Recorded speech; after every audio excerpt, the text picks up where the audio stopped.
Hello friends, स्वागत है आप सभी का हमारे यूट्यूब चैनल से ज्ञान पर। दोस्तों, इस वीडियो में देखेंगे हम हिंदी सामान्य ज्ञान के महत्वपूर्ण प्रश्न। इससे पहले इसके दो वीडियो अपलोड हो चुके हैं, उसे आप जाकर देख लीजिए, वो आपके लिए भी महत्वपूर्ण है। तो चलिए हम इस वीडियो को स्टार्ट करते हैं, जरूर वीडियो के अंत तक बने रहिएगा। देखिए, प्रश्न है, चिड़िया आकाश में उड़ रही है, इस वाक्य में उड़ रही है क्रिया किस प्रकार की है? अकर्मक, सकर्मक, समापिका, असमापिका। बताइए दोस्तों। तो देखिए, चिड़िया आकाश में उड़ रही है, इस वाक्य में उड़ रही क्रिया किस प्रकार की है? तो यह है अकर्मक। याद रखिएगा, 72 का राइट आंसर है ऑप्शन ए। किस वाक्य में क्रिया सामान्य भूतकाल में है? उसने पुस्तक पढ़ी, उसने पुस्तक पढ़ी है, उसने पुस्तक पढ़ी थी, उसने पुस्तक पढ़ी होगी। बताइए दोस्तों। तो देखिए, इस वाक्य में क्रिया सामान्य भूतकाल में है, कौन सा है? तो उसने पुस्तक पढ़ी, ये जो है सामान्य भूतकाल है। ऑप्शन ए इसका राइट आंसर है। चलिए देखते हैं अगला प्रश्न।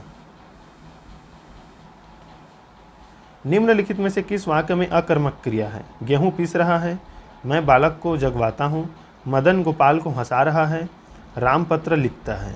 अकर्मक क्रिया बताना है आपको। तो देखिए, इसका राइट आंसर हो जाएगा गेहूं पीस रहा है।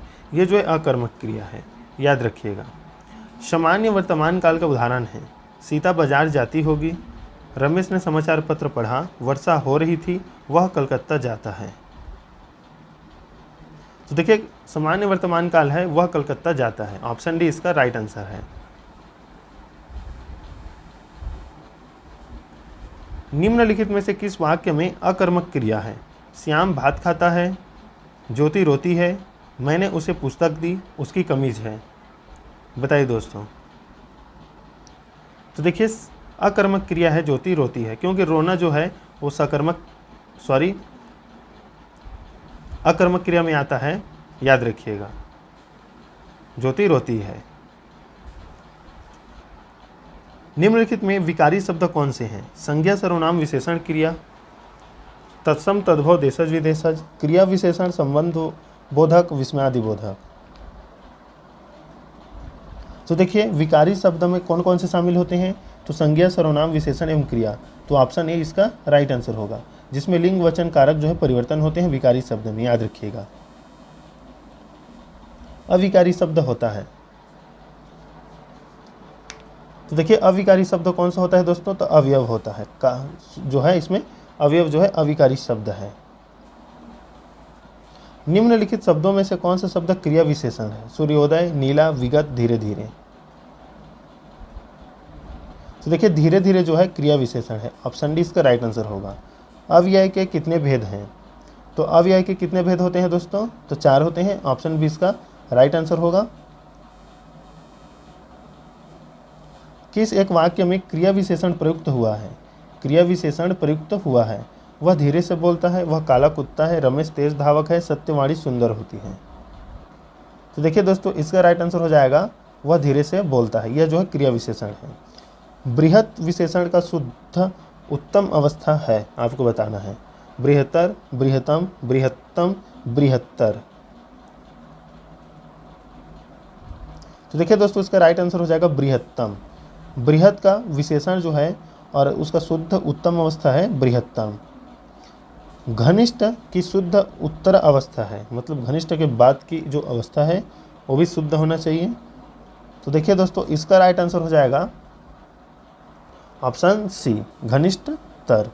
ऑप्शन सी राइट आंसर होगा, याद रखिएगा। चलिए देखते हैं अगला प्रश्न। संबंध कारक का चिन्ह है,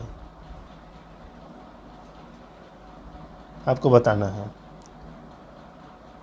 तो देखिए दोस्तों, इसका राइट आंसर हो जाएगा ऑप्शन सी, रा रे री या का के की। याद रखिएगा, ऑप्शन सी राइट आंसर है। निम्नलिखित में विकारी शब्द कौन सा है? आज, यथा, परंतु, लड़का। तो देखिए, 85 का राइट आंसर हो जाएगा ऑप्शन डी, लड़का। केवल ये वचन, एक वचन को बता रहा है, याद रखिएगा। इसमें वचन परिवर्तन होता है विकारी शब्द में, तो लड़का केवल बताया है, तो ये जो है विकारी शब्द है। लिंग, वचन और कारक जो है ये विकारी शब्द होते हैं, याद रखिएगा। सभा में 20 लोग थे, इसमें विशेषण का कौन सा भेद है? 20 लोग थे, तो देखिए दोस्तों, इसका राइट आंसर हो जाएगा ऑप्शन डी, अनिश्चित संख्यावाचक। अनिश्चित संख्यावाचक, ऑप्शन डी इसका राइट आंसर रहेगा। जो क्रिया अभी हो रही है उसे कहते हैं, तो देखिए उसे कहते हैं अपूर्ण वर्तमान। अपूर्ण वर्तमान मतलब जो पूर्ण नहीं हुआ है, वो क्रिया अभी भी चल रही है, तो अपूर्ण वर्तमान कहलाता है।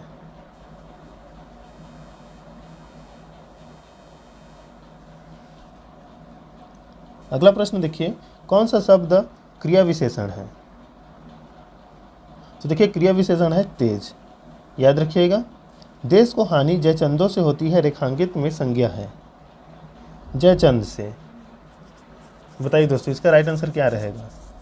तो देखिए जयचंद एक जो है, इसमें जो है इसका जातिवाचक के रूप में प्रयोग किया गया है। इससे पहले वीडियो में बताया था जयचंद जैसे प्रयोग है, स्वामी तुलसीदास है तो उनके लिए गोस्वामी का प्रयोग होता है। तो इसी प्रकार जयचंद का जो प्रयोग है वो एक नकारात्मक दृष्टि से प्रयोग होता है, याद रखिएगा इसको।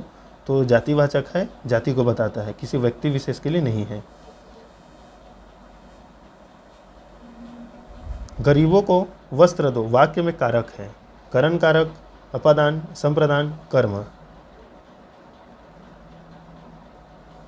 तो देखिए दोस्तों, इसका राइट आंसर हो जाएगा ऑप्शन डी, कर्म को। याद रखिएगा, पढ़ा था करण से, कर्म को करण से, अपादान से, संप्रदान के लिए। तो ये जो है इसे याद रखिएगा। तुम्हें क्या चाहिए रेखांकित का सर्वनाम भेद है। क्या का जो है हमें सर्वनाम भेद बताना है कि सर्वनाम के कौन सा प्रकार में आएगा क्या। तो देखिए क्या जो है इसमें आएगा ऑप्शन बी में, ये जो है प्रश्नवाचक है।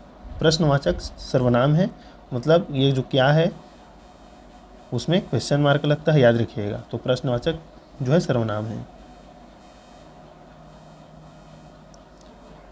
मीरा ने आधा लीटर दूध पी लिया, रेखांकित में विशेषण है। आधा लीटर को बताना है आपको, विशेषण इसका क्या रहेगा। आधा लीटर क्या गुणवाचक है, संख्या, परिमाण या सार्वनामिक? तो देखिए परिमाणवाचक है, याद रखिएगा। आधा लीटर बता रहा है तो मतलब परिमाण है। यहाँ तो अगर 2 लीटर होता तो संख्या हो जाता, याद रखिएगा। नल बूंद बूंद टपक रहा है, इस वाक्य में रेखांकित है। बूंद बूंद आपको बताना है, विशेषण है, क्रिया विशेषण है या सर्वनाम है। तो देखिए ये बूंद बूंद जो है वो क्रिया विशेषण है, ऑप्शन सी इसका राइट आंसर होगा। सुमित सो रहा है, वाक्य में क्रिया का भेद है, अकर्मक, सकर्मक, परिणार्थक, द्विकर्मक। तो देखिए दोस्तों, सुमित सो रहा है या रो रहा है, कुछ भी रहे वो अकर्मक क्रिया होगा, ऑप्शन ए इसका राइट आंसर है। वाच्य कितने प्रकार के होते हैं?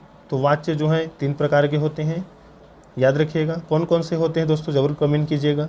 कृतवाच्य होता है, कर्मवाच्य होता है और एक क्या होता है आप बताइएगा। वाच्य के 3 प्रकार।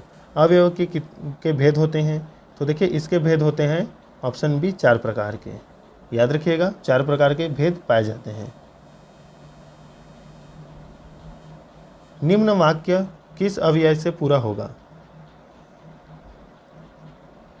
आज धन खाली स्थान कोई नहीं पूछता।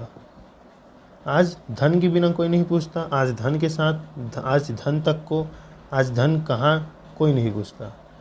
तो देखिए इसका रहेगा बिना, आज धन के बिना कोई नहीं पूछता, ऑप्शन ए इसका राइट आंसर है। अगला प्रश्न देखिए, निजवाचक सर्वनाम का प्रयोग किस वाक्य में हुआ है? यह मेरी निजी पुस्तक है, आज अपनापन कहाँ है, अपनों से क्या छिपाना, आप भला तो जग भला। तो देखिए दोस्तों इसका राइट आंसर हो जाएगा ऑप्शन डी, आप भला तो जग भला। निज मतलब स्वयं का, स्वयं के इसमें है, निज मतलब स्वयं होता है, अपने आप को बोला जाता है। तो आप भला तो जग भला, इस वाक्य में जो है आप जो है वही निज है, याद रखिएगा। शिव का विशेषण क्या है? शिवेश, शंकर, शैव या शैल? तो देखिए दोस्तों इसका राइट आंसर हो जाएगा शैव, याद रखिएगा। शिव का विशेषण शैव होता है, ऑप्शन सी राइट आंसर है।